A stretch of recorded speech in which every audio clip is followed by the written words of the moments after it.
Baik, selamat siang buat kita semua. Kami dari kelompok 13. Saya Edi Amit Malau dan kawan saya Imran Tony Purba ingin mendokumentasikan tentang tugas pengawetan kami, yaitu pengawetan dengan garam. Adapun bahan yang akan diawetkan adalah ikan sepat yang akan diawetkan menjadi ikan asin. Ikan asin merupakan bentuk hasil pengawetan ikan dengan penambahan sejumlah garam setelah dilakukan pretreatment seperti pembersihan isi perut ikan dan sebagainya. Penggaraman merupakan salah satu metode pengawetan. Adapun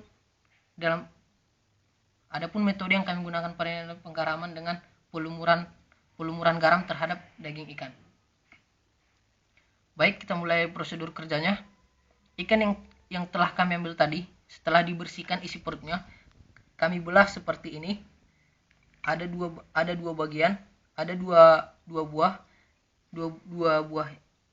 ekor ikan yang akan kami awetkan.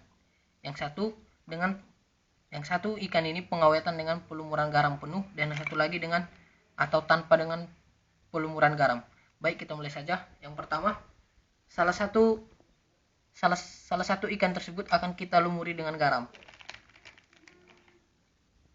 Kita lumuri dengan garam sampai merata. Timbal balik. Ikan yang telah dibersihkan itu kita lumuri dengan garam sampai betul-betul merata. Ini kita balikkan lagi ikannya hingga garam itu merata terhadap ikan, tujuannya agar pengawetannya itu sempurna. Setelah digarami atau dilumuri garam, ikan tersebut akan didiamkan beberapa menit atau beberapa jam supaya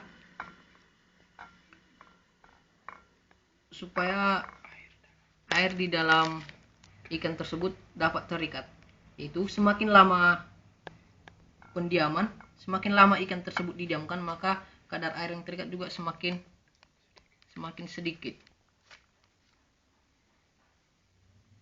Baik, bisa kita lihat di sini ikannya telah dilumuri dengan garam hingga penuh dan tidak kelihatan.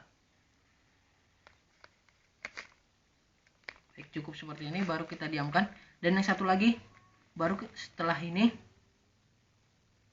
ikan tersebut kita diamkan, dan ikan yang satu lagi kita berikan perlakuan yang berbeda, yaitu tidak memberikan garam.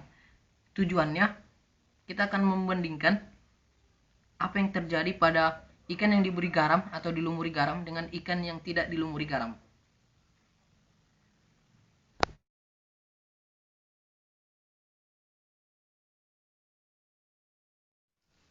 Setelah 17 jam bisa kita lihat hasilnya yang tidak dilakukan penggaraman, berbau dan terasa lembek.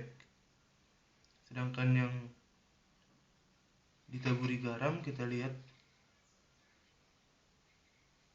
dia agak keras dan tidak berbau.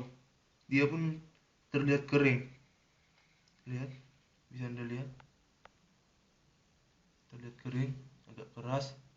Sedangkan yang tidak digarami lembek, berair dan berbau.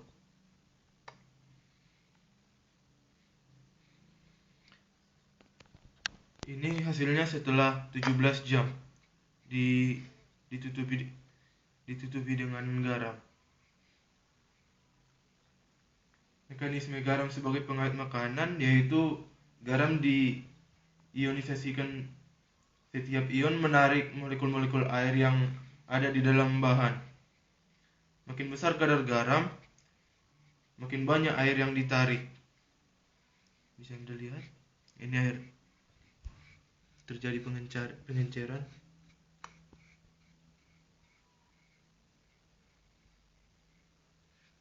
Penarikan ini menyebabkan air bebas yang dibutuhkan mikroba untuk bertumbuh berkurang. Dengan berkurangnya kadar air tersebut,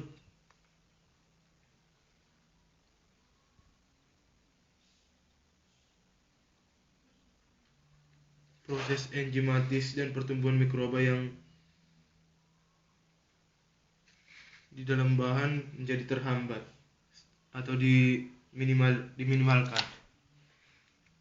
Tahap-tahapnya harus dilakukan sesuai dengan prosedur yang ada pada pengawetannya agar lebih efektif.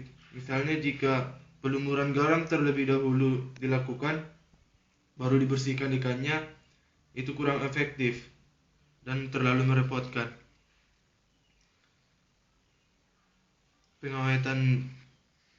Pada pengawetan dengan pelumuran garam ini dapat dikombinasikan dengan pengeringan. Dengan pengeringan tersebut, bahan ini dapat bertahan lebih lama.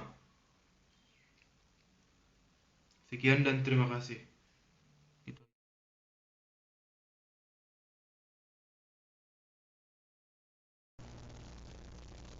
Sodium chloride crystals are held together by attractive forces between the positively charged sodium and negatively charged chloride ions.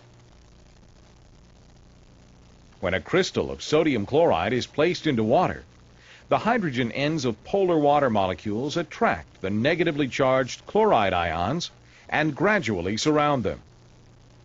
Likewise, the oxygen ends of water molecules are attracted to and surround the positively charged sodium ions.